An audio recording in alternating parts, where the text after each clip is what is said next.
Okay, I know everybody who's on knows me, but I'm going to introduce myself for the recording. This is Carolyn Ompron, and I'm chair of the Mid-Missouri Sierra Club group, which is called the Osage group, and this is our October general meeting, so welcome to everyone.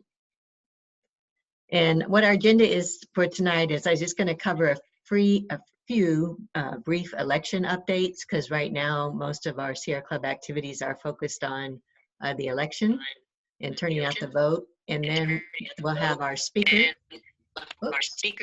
Somebody may need to put their phone on or their computer on mute. We're getting some feedback.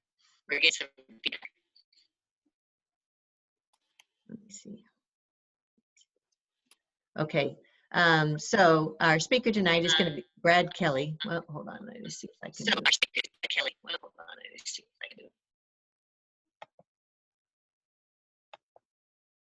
No, wait, that's not what I wanted to do. Okay, let me try it now. All right, there we go. Okay, so our speaker is Brad Kelly, and he's going to talk with us about the Columbia Imagined Comprehensive Plan and the process that they're going through, the city is going through right now in the 5-year status update. And then we'll have, opportunity through that presentation and following to really get in and discuss the plan and any feedback that we as Sierra Club members have about different strategies and actions. And then anybody who wants to can stay on after that and just have chit chat time. We can hear about your latest great hike or, whatever. So, okay. So things that I wanted to communicate just about the election is just to make sure that, and I know most of the people here on the call are doing this, or on the meeting are doing it, but make sure you're talking to your family and friends about voting, because we really need everybody who's environmentally leaning, environmentally friendly to get to the polls this year. So we need to make sure we're talking to them about that. And, are they aware which candidates support our policies? So example, all my Missouri relatives have received the Missouri Sierra Club endorsement link, whether they want it or not. I'm sharing it with them just to make sure if they want to consider, supporting those candidates, they know who they are. So I'd encourage everybody to be reaching out to your friends and family and not just assume that they know the climate-friendly candidates to vote for. For people who are trying to make decisions, I've included on this slide set, and I'm going to share the link to this slide set in the chat room. There are League of Women Voters has a lot of nonpartisan, just factual information on Missouri candidates in their voters guide. And then they've also been running a series of forums that they've recorded on both ballot issues and mid-Missouri candidates. So that's a good opportunity if it's a race that Sierra Club didn't endorse, or you just really want to hear for yourself. It's a good opportunity to check out those forums. As I said, here's the link to all of Missouri Sierra Club endorsements across the state. And then if you need information to help you share with other people on Facebook, then I've included the links to our Sierra Club groups on Facebook, because we've been sharing content about the candidates that we support, if they're doing literature drops or other campaign activities, or like No on Amendment 3, things that you can share, because it's really important that we all share that stuff to help reach out to the people that are on our friends list, because there just isn't enough money to do the advertising that we need, and we can't do door canvassing right now. So if you have an opportunity, there's still, between now and November 2nd, there's still going to be opportunities to volunteer. We're text banking to all Sierra Club members to vote no on Amendment 3, just to make sure they know that. They're also calling on Missouri Sierra Club members to make sure they know which candidates we've endorsed. And there's links to sign up for those things. All of our candidates are doing literature drops in their own phone banking and have yard signs. So encourage people to volunteer for specific candidates between now and November 3rd. And then if you want to participate in the presidential election and be a volunteer there, Sierra Club is coordinating texting, calling, and letter writing through this website, sierraclubindependentaction.org. And does anybody have any questions about any of that before we move on? David, you have a question? I muted you. Let me unmute you. There you go. You're unmuted now, David. Ooh. Did you say something to me? Did you have I thought you might have a question. It looked like you were raising your hand. No, I'm just trying to get my headset properly connected to my laptop. Oh, okay. All right. Well, then we'll go Finally on. working so I can hear pretty well. Okay, good. So I know there's a lit drop happening Saturday at 1:30. There might be one in the morning too. So Okay, I'll look for those to be able to share them on the Facebook page. yeah, so I'll be going to that one at 1:30. I've been enjoying the lit drops. They're pretty easy. Well, it's a lovely time to get out and walk around the city. So Well, it's more like driving. But yeah, driving and walking. Yeah, yeah. very nice. See how everyone's decorated their houses and things like that. Okay, so next I want to introduce Brad Kelly. He is a member of the city development staff, and he is the co-lead for the project to update the comprehensive plan. Brad, I don't know if you have a camera that you're planning to turn on. It's okay if you don't. Let me make sure that you have you should be able to share your screen. Okay. So we wanted to welcome Brad, and I asked him to share a couple of slides just about you know, some of the background on the plan and some of the key action items, and so it would help us kind of stimulate our conversation. So let me turn it over to you, Brad, and thank you for joining us. Sure. I'd like to know more about you too, Brad, because you're kind of new, I think. So Okay. Yeah, sure. Well, I'll go ahead and just talk about myself a little bit if you're sure that's what you want.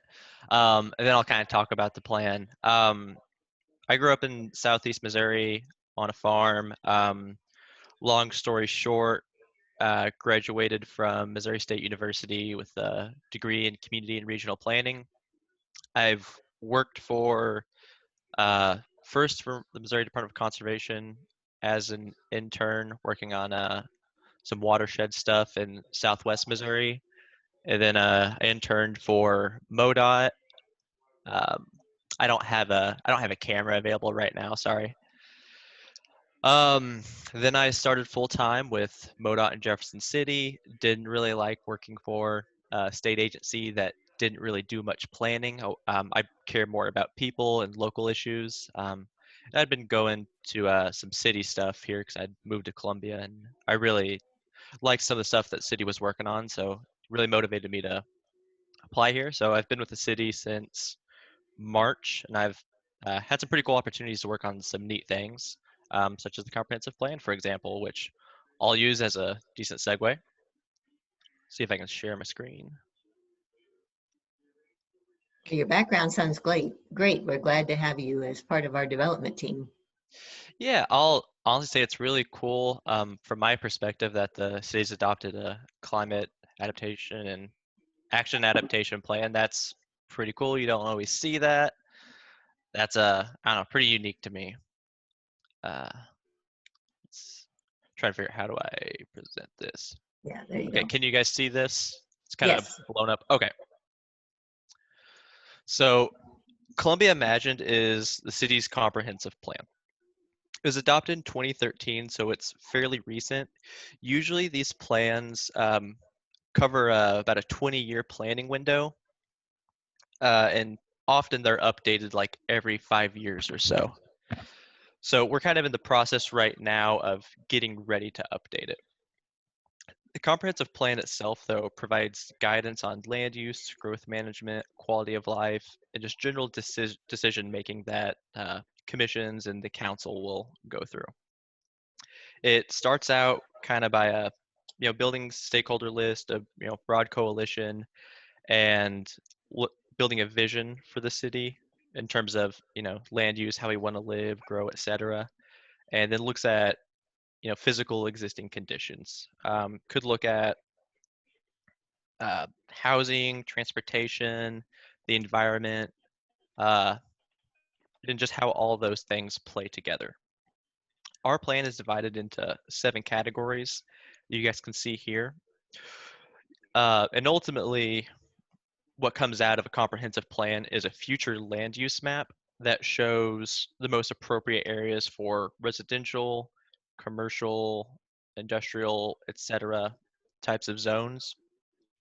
Um, what we also have, which is more of a new thing that a lot of cities still don't have yet, is an implementation table. So that kind of gets to the point of getting more specific, attainable goals, which is pretty cool. So we, when it comes to implementation, we kind of use like a pyramid structure. So we'll start with a policy, then each policy will have a number of strategies. Each strategy will have specific action items. And in 2013, we had the public prioritize those strategies. So we know what was most important to them, kind of how we should devote our time, what do we need to work on first, what's most important, what needs the most attention, that kind of thing. And we have all of that for these 5 policy areas. We had to condense some of them down, like infrastructure, I believe. We don't have one whole part of the table for it. We included some in land use and growth management, other parts in like environmental management, or in the mobility transportation section. So here's some snippets from our implementation table. This first one, where it's policy 2, support mixed use, this is pulled from our livable and sustainable communities section. And the far left, we've got a policy. Next over to the right, we've got a strategy. Then each strategy will have action items, and we'll say who are the stakeholders for that strategy, and how is that strategy prioritized by the public in 2013. Like I said, I'm still pretty new. I've only been here for 6 months. I can't speak too much on what we've accomplished since 2013. I like some things I know, like form-based zoning, for example, for the form-based code. We've adopted that for the downtown area. It's one thing we've done, for example. But there's a number of others. Like for environmental management, I believe tree board would be one thing. So I think I've got some more on the next slide. Brad, is there a place where that has been listed on a website anywhere, any kind of a, just a summary? I know that's probably part of what, updating the plan is about, but I wondered if there was any kind of like running list anywhere. Well, so we had a staff, from what I understand, we had a staff person in 2013 that was kind of working on keeping a pretty current list of here's what we're working on, here's kind of where it is. It hasn't been updated because I believe they left since then. But part of the status report, which we have a draft of right now, talks about what we've accomplished. Like it's really like pointing to like some of the major things still yet, but I wouldn't say we have a line item of what's completed, where it's at today. It wouldn't be current. I would hope that we'd have something more at the end of the status report. Right. Is that draft a public thing, or is that still internal? I'd say that I'm fairly confident the draft is a public thing. It's kind of a living document right now because we want to be able to show you guys the draft so you could look at it to kind of help inform you if you wanted to read it, going into some surveys that we have that I'll talk about later. I'm happy to share that with you at the end of this. Okay, great. Yeah, because okay, I didn't notice it when I was on the website, so I just wanted to ask. Okay, sure. I'm gonna write it down here in my text box. That's the best I can do for now, but I'll try to remember at the end. Okay. So kind of where we are now, I've got this timeline. So we've adopted the comp plan and we've been working on some things. We've implemented some, obviously not everything. It's, kind of a 20-year window is generally how they work. As Carolyn mentioned, we're working on the status report now. So right now we've got our own idea. We know, what we've implemented, but we also want feedback. We want to know, have our priorities changed? That's a big thing that the commission identified when we were at work sessions. They made it clear that we want to know more about the public, about the public's prioritization about our strategies. Are they the same strategies? or are they the same priorities that we want to use from then? For example, I remember hearing that affordable housing wasn't as much of an issue when they were going through the visioning process for the plan back in 2010 or so. You know, we were coming out of a recession, and we weren't having the issue of housing prices that we did. So that's an emerging trend that we've obviously identified. But we need people's input for that. We want to identify areas of success, but in my opinion, it's not so much about giving ourselves a pat on the back. I would like to know, how can we improve what's important to you, looking to the future kind of thing. We're also looking at how the urban services area is used, evaluating that as well as the future land use map. A big issue that we've identified as staff, and that's also been relayed to us, is how these big plans interact with each other. So I think you guys would be familiar. So the climate action adaptation plan, for example, that does have conflicts with some of our policies and goals. So like even between different plans, there's conflicts. Well, even in our own plan, there's going to be conflicts between certain goals. And that's not uncommon. Most plans kind of have that, and but it's one thing we kind of want to have a better idea of how do we operate and make decisions based on these plans when we've got two different plans telling us, opposing things basically.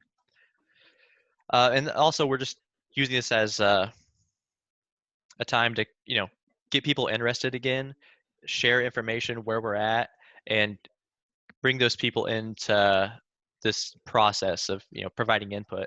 Because right now we're just doing a status report of like, hey, here are some issues, here's what we've done since 2013, but this is kind of like the kickoff point for the full plan update that we'll do in 2022. So again, right now we're doing the status report. We plan to take that to the Planning and Zoning Commission in December, and then would take the or present or memo, whatever, present that to the City Council in January of 2021, and then work on the full plan update in 2022. That's going to kind of depend on census data. It's a crazy time with a pandemic going on, trying to conduct a census and get accurate data. Don't know how that's going to turn out, so it may take longer for us to get that, but once we have that, we can kind of move forward. So that's what we're doing right now. And like I said, some of the major accomplishments, one of the biggest things we've done is adopted the Unified Development Code. So that combines our zoning regulations and our subdivision regulations into one thing, and streamline some things. I don't want to speak too much about it because I was not a part of it, but it was a hefty update. Also worked on the West Area Neighborhood Plan. Work on neighborhood plans was one of the big goals out of the comprehensive plan. Yeah, so those are some of the major accomplishments, just for an example of to kind of see what kind of touches the comprehensive plan or what the comprehensive plan touches. But right now, we've been collecting we've been giving out surveys and collecting responses since I think Labor Day, and we're doing it for a few more weeks still yet. It's pretty challenging right now because I prefer to talk to people in person, meet them where they are. I'd rather go to a park and set up shop and have a little booth and talk to people about it, but we can't do that for good reason. So we're kind of limited to online surveys right now as our best method, and then talking to organizations like yourself. So I've got some links here, and I can share this slideshow with you. You can get the links, or I can just give you the links afterwards. But this first link is just for our landing page that has the general survey, the comp plan, all the individual surveys, and any other information you probably want related to this on it. But it's kind of weird to navigate. So if you're looking for just something quick and simple, I would use one of these links. So since you guys are more formal organization rather than just your average person, I would recommend that you guys take a look at one of these topic area surveys. They're pretty specific. We geared those more for stakeholder groups, like boards and commissions. We solicited that from like the Climate Action Adaptation Commission, for example. Really pushed them to take some of these. I don't know your guys' membership, how you guys work. I would definitely push you to take the environmental management one and probably the mobility section.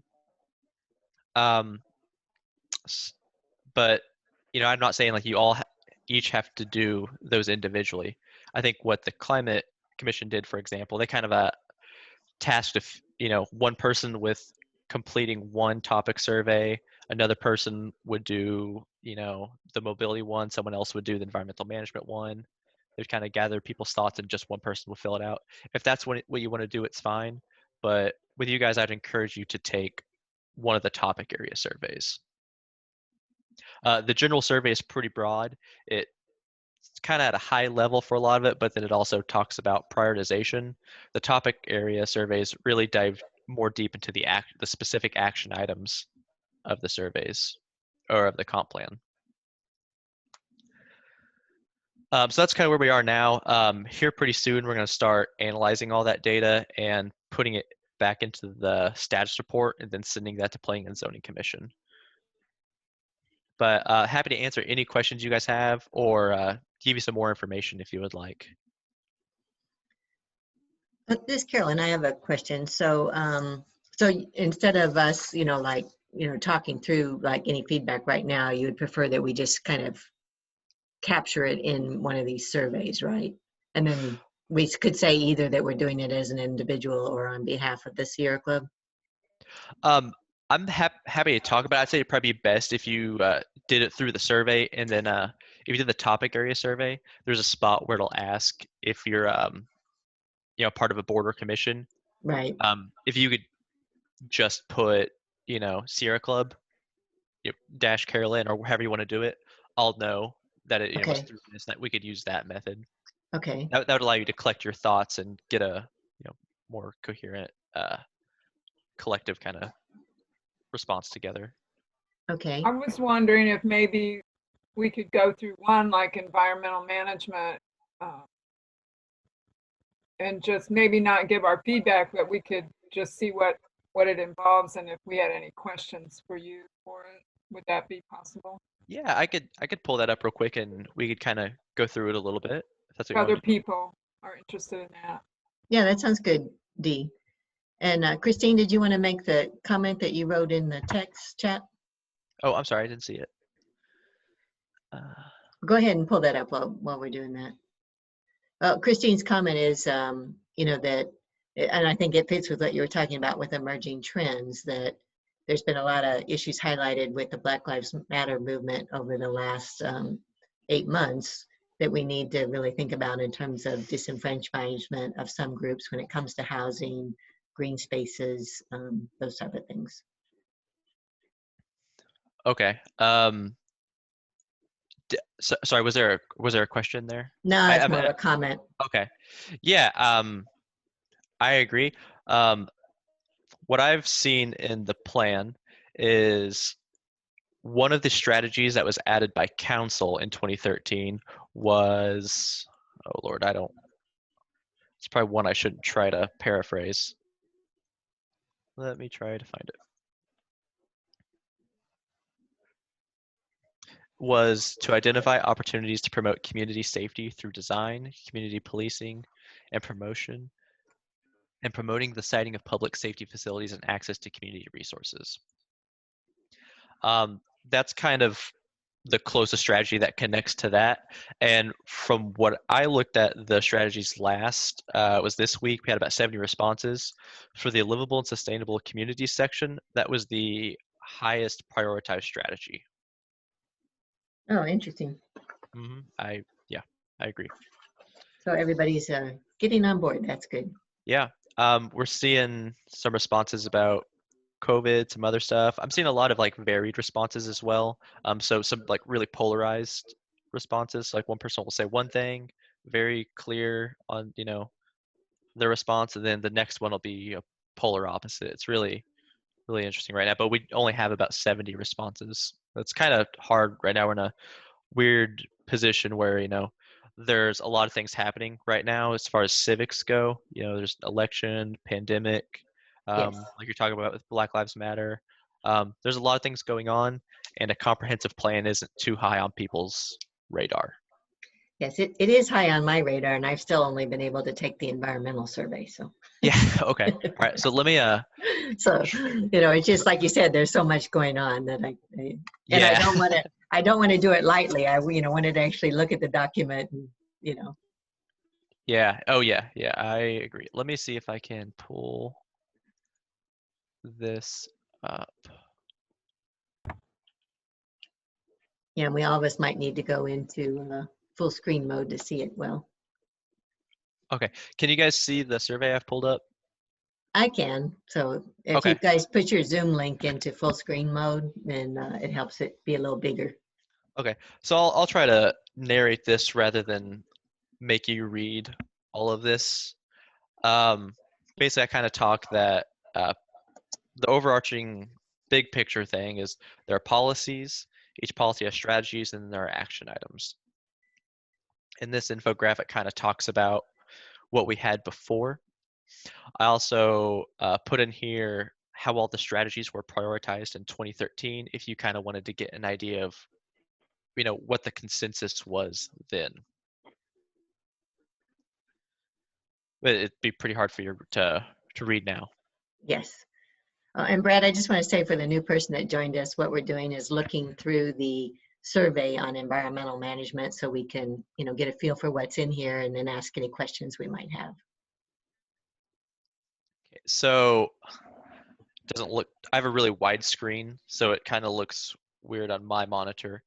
But basically what I have here is going through and seeing if people still think that like these action items are important. So since it's the topic area survey, we're focusing on the action items. The general survey focuses more on the strategies. So we're just talking about the action items. Are they still important? This is kind of the place to say, well, we've already accomplished that, so it's not important anymore. Or, hey, this is still important. First one is about conservation zoning district, I believe. That's where it would really help to have a list of what has already been accomplished for those of us who don't live and breathe development. Yeah, I agree. I was kind of hoping that with just sending this survey to the specific boards and commissions or stakeholders who have a passion for a certain topic, they may have a better idea. But I'd also say if you haven't probably heard about it and you're involved in the plan or involved in the topic, then you probably would have. I don't know. You may know that it's already been done, kind of Mhm. thing, or maybe you haven't heard about it. And if so, then maybe we haven't been transparent or haven't communicated that, and so still vote strongly agree, for example. And we go through with every single strategy of the 2013 environmental management section. Are they still important? I'm just going to scroll down to the next portion because it's kind of repetitive through through the action items. If that's okay, I don't know if you want me to go through each one and have you guys select one. What do you think, Dee?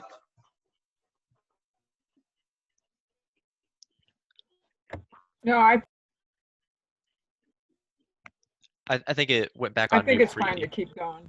Okay. Okay. So since these are just strongly disagree to agree, I also want your guys' opinion. Like, what are some other challenges or barriers that you would see implementing these action items? There's always going to be competing interests, with anything. And here, from my perspective, I could say that there'd be some challenges to implementing some of these action items are, conflicting plans. One plan could say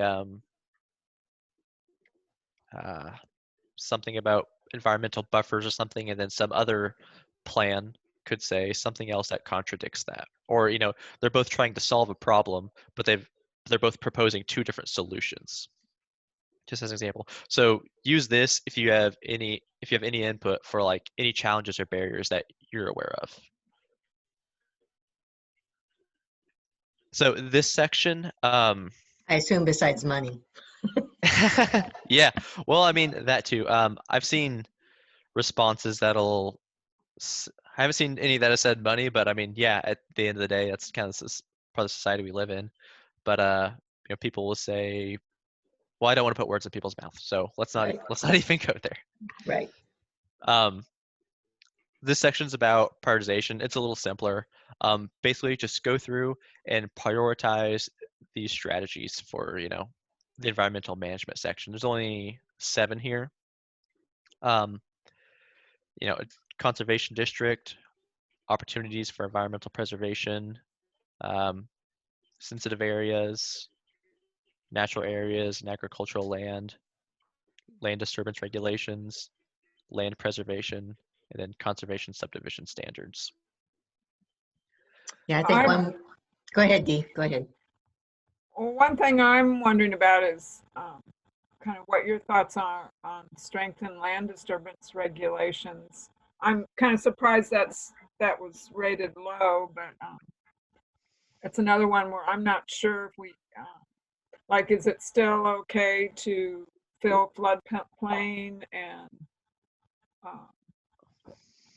take most of the bulldoze an area before, I mean, what is your understanding? I know that DNR kind of controls land disturbance before the city even gets involved. Is that true? What's your understanding of that? My understanding is very limited, I hate to say. In planning, we don't really get involved. We're very limited in terms of our involvement with land disturbance. The land disturbance permits go through the building and site division. And kind of when we're looking at it, we're just looking for mostly conformance with their previously approved plan. So like we're kind of making sure, okay, this is your plan for land disturbance. Is it what you've already said? Anything more than that, land disturbance, stormwater, etc., that's from my perspective, a building and site thing that I haven't really worked with. Still relevant to this. I just don't work with that. I'm happy to follow up and get you an answer for it though, and kind of a brief summary of like, what's been done in regards to land disturbance since then. I would love to hear what you come up with there, and same with the conservation zoning district. I'm thinking that has been used a little bit, but I'm not sure. If you could get some background on that. I'll say, so for the conservation zoning district, I'm not aware of like a base conservation zoning district. There is an overlay, like a scenic overlay district for Rock Quarry Road, I believe. Notes some things. I think the first one that comes to mind is about the spacing of driveways or accesses to Rock Quarry Road. But once again, it's an overlay, not a base zoning district. I'm pretty interested in that. When I was graduating, I was contemplating going to grad school and going the environmental route, and I bought this textbook from this pretty cool guy. I'm not gonna rant. Anyway, it's got some guidelines for conservation standards for subdivisions, for zoning districts. I mean, it's hefty, but it's got pretty simple language. It's pretty cool. It's something that I would like to be involved in for that. Just speaking as like myself as a planner, I'm kind of mostly interested in transportation in terms of public transportation, walkability, sustainable transportation, active transportation, and then preserving farmland and sensitive land. So I'm interested in it. If we get tasked with that, I would like to be involved in it. But I don't think we have anything substantial that this calls out for. And just to help motivate everybody to take these surveys, I'll point out that both the conservation zoning district and the strengthened land disturbance regulations were low priority. So I suspect that most of us would rate those high priority. Yeah. Unless it's the conservation district has happened. But Unless it's happened, yes. and one thing that brings up, I'm glad you brought up Rock Quarry Road because I followed that issue pretty closely, and that could be something we could make in a comment. I think there's a pretty good plan for Rock Quarry Road. It's enforcement that is an issue. So, and enforcement maybe is an issue with a lot of these strategies, but we might Yeah. make a mention about increase, strong enforcement of the scenic road. Yeah. Right. So like I had a guy call me the other day, a week or two ago, and he had a property on Rock Quarry Road, just asking like, what could he do? He's thinking about selling the property, and he needs to know like what's the regulations, what's going on. And I took a look at it, and I noticed the overlay, and I pointed that out to him. And the driveway access, for example, to me that's something that would come into play during either platting, whenever they're showing their lots on a recorded document, or at the time of a building permit. We would look at that. But just to, just to give you an idea of like how this comes into play in our workflow. I don't know if you care or not. Maybe I'm oversharing. No, I care. I'm glad he called you. Yeah, and it's awesome when they do. Honestly, usually the issue we get is people don't call until they've already tried to do something. Right. Yeah. Okay. And then again, any other comments you have about prioritizing these strategies and actions? Then I've got some open-ended questions. So talking about emerging issues that you guys have noticed since 2013, or maybe even things that you were talking about in 2013 but didn't get addressed in the plan. Your suggestions for how the comp plan addresses conflicts. Excuse me. I think like one of the bigger things would be how it maybe conflicts or coincides with the climate action adaptation plan, for example.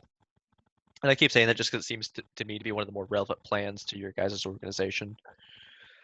Also, what information is useful for you guys in terms of our department or our commission, how we work, just trying to improve transparency. If there's anything that you guys want info on, like me talking about the workflow with Rock Quarry Road, for example, for him trying to do something with driveways there, like just let us know. And then how you guys would like to be re-engaged in the comprehensive plan update. Give us suggestions. Also, kind of like what are like some ideas you may have for trying to get public input, trying to build a plan that's built from the ground up based on people like you rather than top down us making decisions. We're struggling with public input in a pandemic and don't know how long it's going to last. So I'm trying to get all the ideas I can from people about making sure that we still have a lot of responses, everybody's included, and no one feels excluded from deciding how we plan for the city. I have another question on these high, low, medium priorities. I mean, could they all be high? I mean, sometimes it seems like they all should be high. It's yeah. Is there a limit on how many highs you can put, or would that not give as much information? There is no limit. If they're all high for you, then they're all high priorities, I guess. We're kind of weird like doing this piecemeal, so like each organization is doing this, each stakeholder group. So I imagine we'll aggregate these at the end of the day and then see what the highest priorities were for environmental management. So that's kind of how I view it. They'd be kind of under the umbrella of environmental management. So some other group may not. Oh, I don't know. I'd hate to pick a group out of my head and it actually have a. Anyway, some Or other you group. could say developers. Yeah. Well, I don't know. I came. Yeah, yeah. Now, it's not all developers. We can't generalize, but that's generally Right. who we're talking on the opposite side of. Right. But they may not even take the environmental management survey, Yeah. likely not. So, it's really just looking at, the stakeholders that take the survey, how they rate them. So it's just you guys, your constituents, people then, do your due diligence, you're try to rate what's a high priority, if something's not a high priority, low, etc. Um, that's the best advice I can give you for the topic area survey. This specific one I'm showing you today.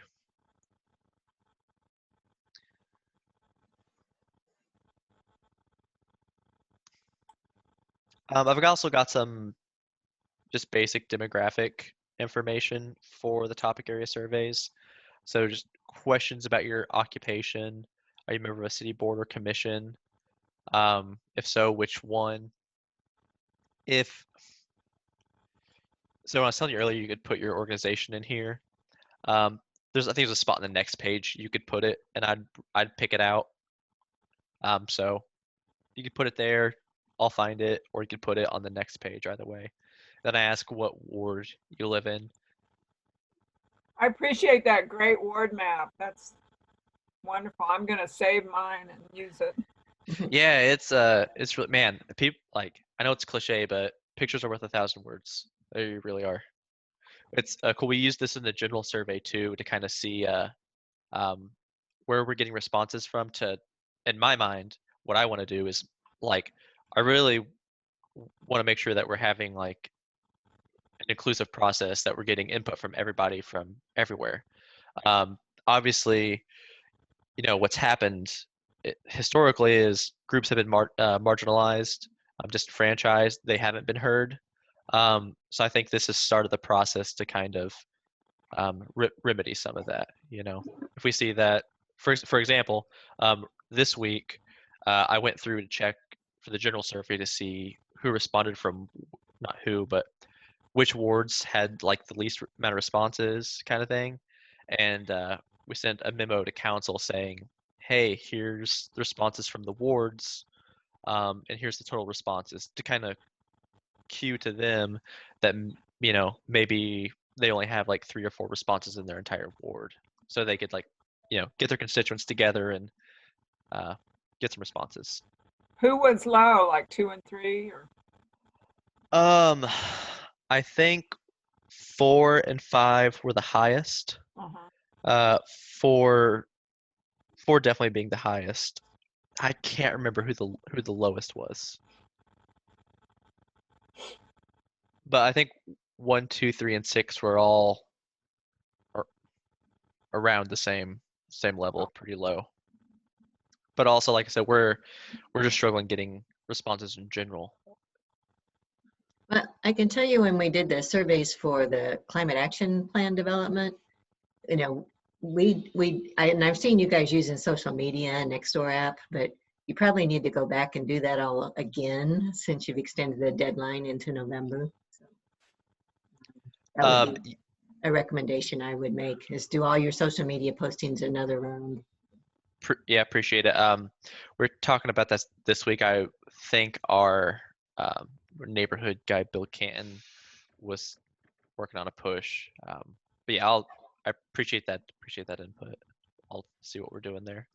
And then the other thing that we did, which I don't know if you could do, but we actually asked board and commission members to push it themselves out, because that way you reach all their friends and followers. Yeah. So yeah, I would love if you did that. yeah. for you guys, or on the. Well, I've already done it for Sierra Club. It's been in our newsletter and it's been on our Facebook page, and I've put out some information about the extended date, and I can do that again when we send a new newsletter at the end of the month. So. Well, I really appreciate you doing that, and it really helps us out and helps the city out. So thank you. Well, I know these are, having participated in the development of the CAP, I know they're important. And the input is taken seriously, so. Yeah, and also I'll say, so like we're doing a status report right now. We're not changing goals in our policies at this time. That's something that would happen in the full update.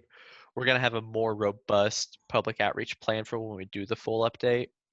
This is just kind of a getting people re-engaged, getting them to think about it real quick. We don't want to burn them out yet.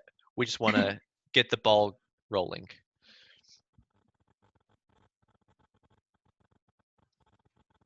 Then again, any additional comments you're free to put here if you want to put your contact info so we could get in touch later at a certain point if we wanted to do a follow-up survey. I doubt we're going to do it, but if we end up doing, if we send this to Planning and Zoning Commission, they want us to do something else, and we've got your info to, come back to you.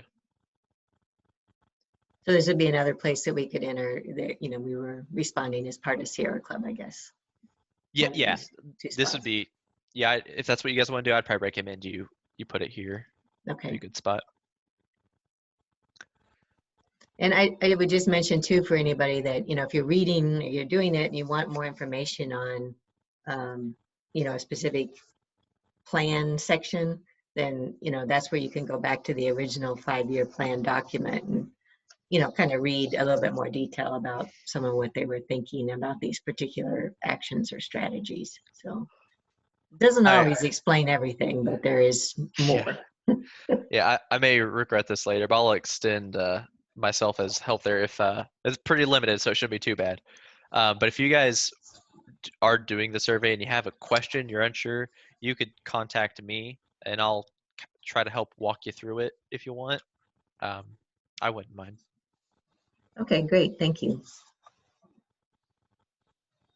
Yeah, because there's things that just are not always clear, like, what is form-based zoning? Yeah, yep, I agree. That's working on simpler language, something I want to work on in the future. Now, if there's any of these things that Sierra Club, a specific action item that Sierra Club wants to be a stakeholder on, do we just need to let you know that? Because I noticed that some of them say environmental groups and some of them don't. So, as stakeholders. Could you give me an example? Well, let me turn to the environmental section here.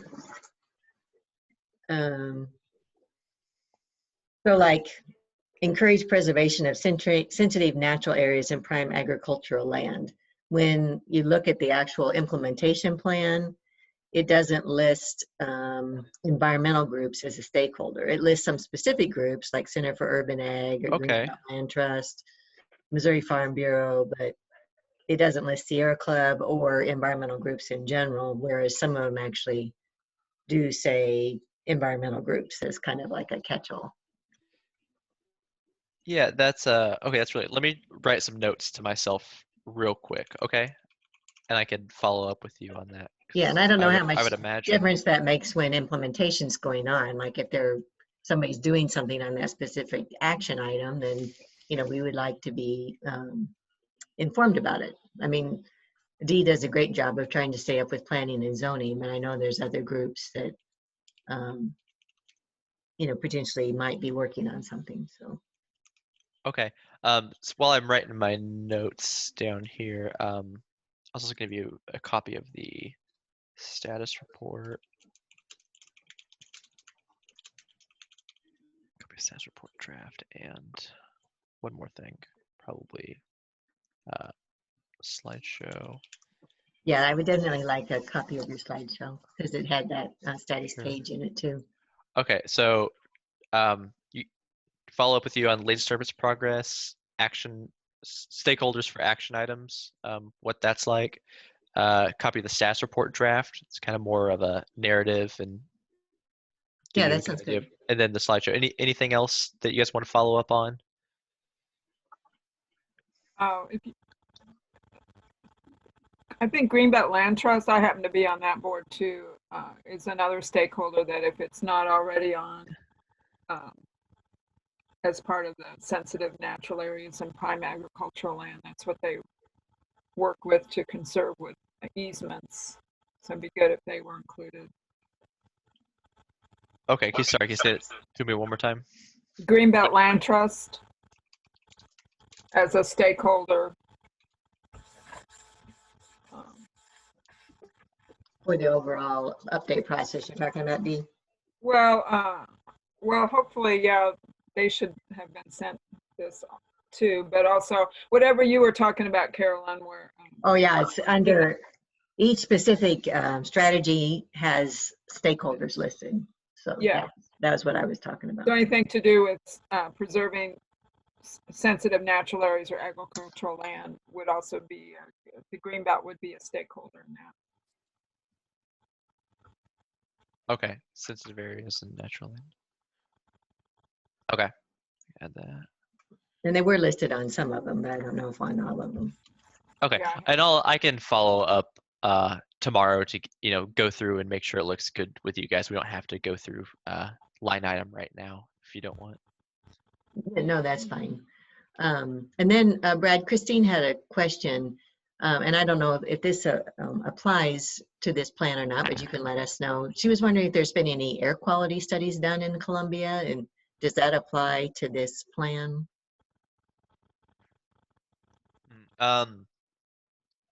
Not that I'm aware of. I mean, I'd say that's something that could apply to this plan, most specifically for the environmental management section and also the mobility section. I've kind of got this interesting thing going where I've, worked for MoDOT and MDC, so transportation and the environment, you could see some conflicts there, obviously, with how things have been in the past. My experience with like air quality is, like in St. Louis was non-compliant. So they have to produce air quality reports regularly. If so, there's like serious, I would say funding problems for them if they don't, abide by those. Then they get like extra money for certain things. Just very generally speaking, from what I've seen, I don't think we've been near breaching any, standards. But that's when I was at MoDOT, just generally looking at Columbia area stuff. But I don't have anything, any specific information for you. Sorry. Do you have a question, David?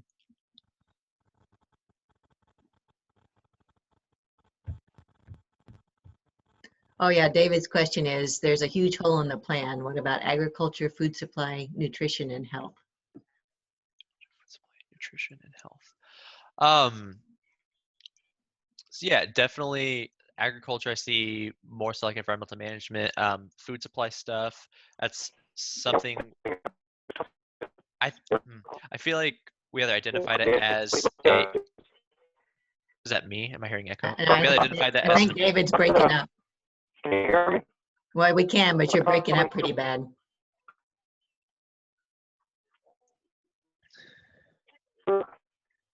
Maybe just type into the chat what you want to say, David. So I'll say like just as a highlight, like if you identify any gaps, let us know when you're filling out the survey. Please do. A lot of times that's the only way we can see a gap. For some food supply stuff, I mean, it's really interesting. Definitely emerging trend. Rachel's pretty interested in that kind of stuff, so she could probably speak more about it, but unfortunately she's not here. But let us know in the survey if gaps like that you identify. Okay, that sounds good. Yeah, I know that's something that, given that we did the plan for the climate action just a year ago, that was something more that we called out in that it definitely falls under the emerging trends that people are now more concerned about. Yeah, it's surprising. Especially after the pandemic, and we've all learned the issues with our food supply chain. So. Yeah. When I was, it's interesting how it like impacts communities that are already deprived of basic services. Well, I went to school in Springfield, like I said, for planning, and my one of my final projects was we had just do some kind of mapping project. Well, I looked at where were our grocery stores in relation to our neighborhoods and just housing in general. And shocker, one of our poorest areas in town was in, what's considered a food desert, which generally speaking, I think is an area that's not within half a mile of a grocery store. Even like 30% of our residential lots were in a food desert. 30%. That was really high. That's Springfield, not Columbia, just to be clear. But yeah, that's stuff that we can look at as part of the plan, I believe. So let us know that you want to see more of that. That's important to you. But I do recognize that you're telling me now also. Yes.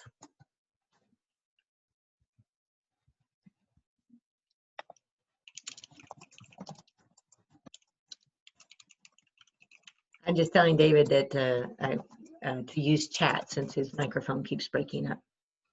Let me see if I can. And if anybody is shy, feel free to use chat as well. So. Okay, I got the chat pulled up. Sorry that I didn't see that before. Okay, Christine has a comment to her question.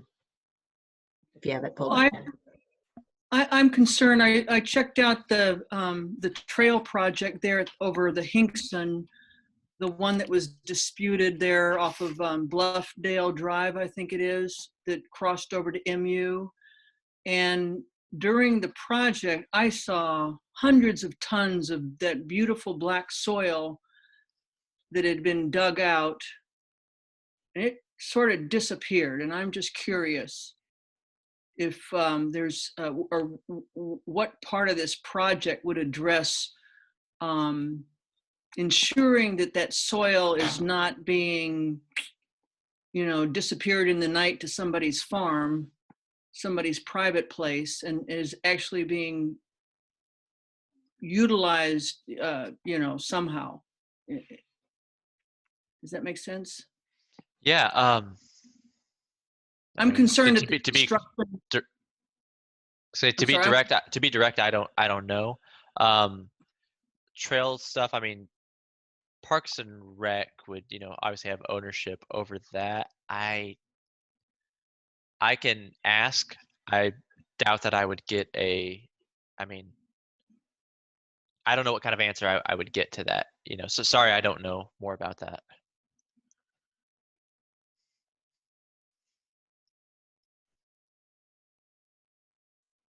Yeah, ideally that would be added to whatever regulations there are about land disturbance. I know that's not under your planning department, but Yeah. it seems like a good issue to bring up. So you're just asking in general then about land disturbance then, related to fertile soil, land disturbance, that kind of thing. Where does it go? Yeah, that it's not Okay. being filtered off into somebody's pocket somewhere. Gotcha. Preservation when possible, things like that.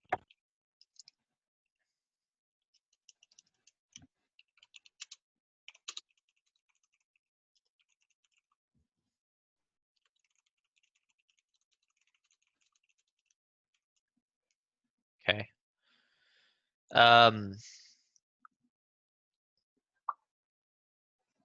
Okay, so I saw that question, and then the other question about the healthiest place to live is in the southwest area of the community because it is upwind, given that the air moves predominantly southwest to northeast.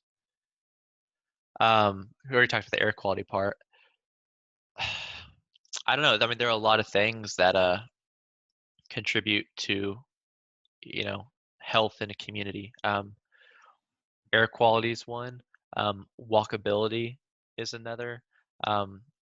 Access to amenities, public services, parks.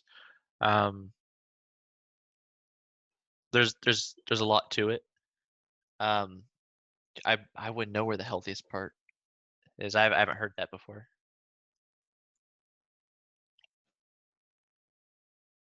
And I guess you talk about the southwest part of the community. It's doesn't seem like to be one of the more walkable places in the city. No. Which is unfortunate because a lot of that's the newly developed part. So if we had better rules, it would be the most walkable part of the city. Yeah, I don't disagree. I think a lot of it's street connectivity there, from what I've seen, and then the land use classes. It looks like a lot of R1s. Yeah, they are have sidewalks, but subdivisions. everything's kind of spread out. Right. Yeah. Whereas in the more densely inner city, there's still not enough. Yeah.